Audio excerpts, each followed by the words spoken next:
Pemirsa, mobil Porsche Cayenne berplat nomor Dinas Kementerian Pertahanan ternyata bodong yang ditemukan di area Bandara Halim Perdana Kusuma, Jakarta Timur.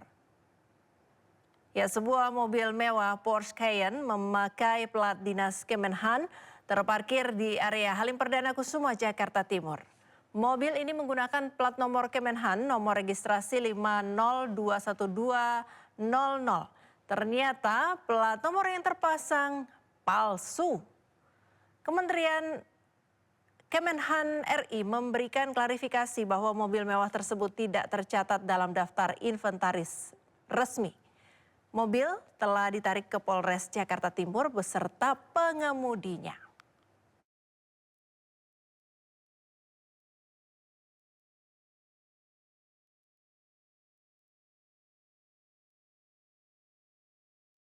Pemirsa, puluhan rumah di 3 desa di Blitar, Jawa Timur rusak berat akibat diterjang angin puting beliung.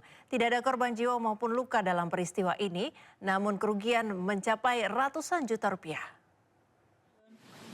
Ayo,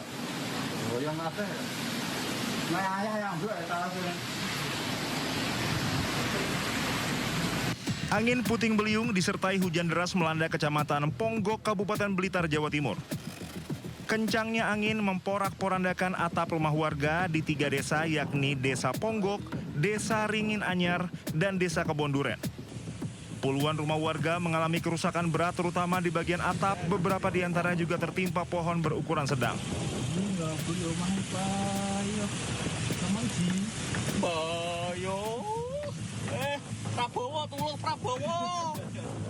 BPBD Kabupaten Blitar langsung menerjunkan petugas ke lokasi untuk membantu warga terdampak. BPBD masih melakukan pendataan ulang terkait jumlah korban di 3 desa. Petugas gabungan BPBD, Kepolisian, TNI, dan Dinas Sosial serta relawan bergotong royong membantu membersihkan rumah terdampak puting beliung. Tidak ada korban jiwa dan luka dalam peristiwa ini, namun kerugian ditaksir mencapai ratusan juta rupiah. Dari Blitar, Jawa Timur, Yoyo Agusta Ainus melaporkan. Fenomena hujan es terjadi di wilayah Kabupaten Sleman, Yogyakarta, mengejutkan warga dan sempat menimbulkan kekhawatiran. Selain butiran es, hujan deras disertai angin kencang juga menyebabkan belasan pohon tumbang dan sejumlah atap rumah warga rusak.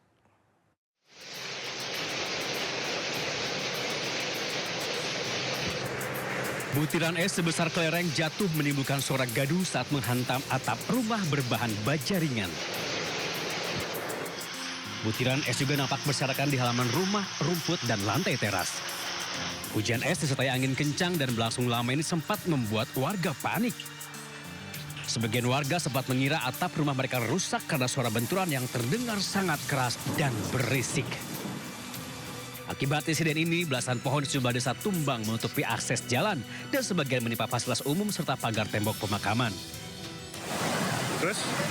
Kenceng banget, terus kita tuh dengar ada suara kayak suara es ya.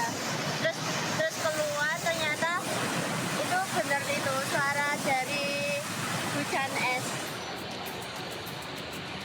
Tidak ada korban jiwa maupun luka dalam peristiwa ini. Dampak kerusakan akibat angin kencang dan hujan es juga telah ditangani oleh warga bersama tim SAR gabungan setempat.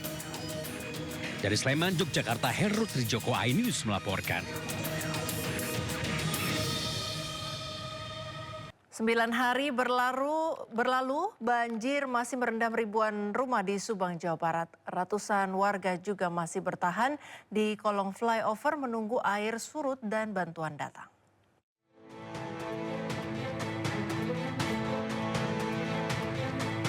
Dari pantauan udara, banjir masih menggenangi ribuan rumah di Desa Mulyasari, Pamanukan, Subang, Jawa Barat.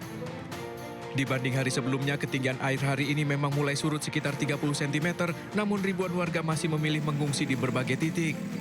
Salah satunya di kolong flyover. Meski sudah beberapa kali diminta pindah, mereka tetap bertahan dengan alasan lokasi yang dekat dengan rumah. Para pengungsi mengaku kebutuhan makan selalu terpenuhi. Namun setelah 5 hari mengungsi, bantuan selimut, minyak kayu putih, hingga susu bayi belum mereka terima. Pempas, minyak telon, sama kayu putih, sama selimut, sama kasur. Selama ini belum ada bantuan seperti itu? Belum. masih bertahan sama bayinya di sini. Iya. Warga berharap banjir segera surut dan pemerintah langsung bertindak nyata agar banjir tak datang kembali di kemudian hari. Dari Subang, Jawa Barat, Yudi Heriawan, Juanda iNews melaporkan. Seorang pria asal Prancis yang tinggal di Indonesia turut ambil bagian dalam penanganan bencana longsor di Cisarua, Kabupaten Bandung Barat. Dengan keahliannya sebagai koki, ia mendedikasikan diri menjadi relawan dapur umum, memasak dan menyiapkan ratusan porsi makanan bagi warga terdampak yang mengungsi.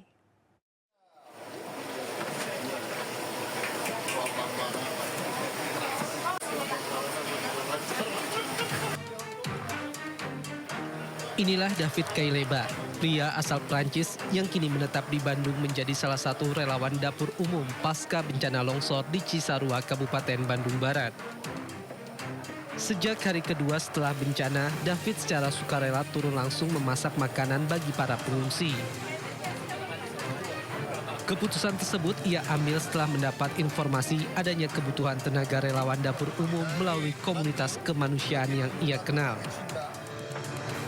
Selama berada di dapur umum, David bersama relawan lain menyiapkan berbagai menu sederhana namun bergizi seperti omelet, mie goreng sosis, nasi, hingga camilan bala-bala atau bakwan. Ada dibilang ada bencana, ada butuh bantuan ya. Saya lihat jadwal saya belum ada kerja, jadi datang sama teman. Pas di sini memang lihat ya kita rame-rame enak, kita bisa masak halal, toib, dan kita senang-senang kita bantu banyak orang. Bukan bantu aja, tapi kita cari yang untuk menjadikan lebih baik ya. Karena setiap hari kita Setiap harinya dapur umum ini mampu memproduksi sekitar 700 porsi makanan. Dengan dukungan 3 dapur termasuk dari unsur TNI dan Polri, total makanan yang disiapkan bisa mencapai sekitar 2.000 porsi dalam satu kali waktu makan. Memasuki minggu kedua bencana banjir di Karawang, Jawa Barat, ketinggian air masih mencapai atap rumah, sementara ribuan pengungsi masih bertahan di pengungsian. Inilah kondisi banjir yang merendam kawasan Karawang, Jawa Barat. Ketinggian air mencapai atap rumah warga. Derasnya arus banjir membuat aktivitas warga lumpuh total. Ribuan warga terdampak masih bertahan di tenda pengungsian, ruko, serta posko darurat yang disediakan oleh pemerintah daerah. Posko darurat tersebar di 12 kecamatan dari 31 desa terdampak. Pemkab Karawang mengimbau masyarakat tetap waspada terhadap potensi banjir susulan dan penyakit pasca banjir. Evakuasi dan pendataan terus dilakukan. Petugas gabungan terus menyalurkan logistik berupa makanan siap saji, air bersih, obat-obatan, dan juga selimut untuk memenuhi kebutuhan dasar para pengungsi.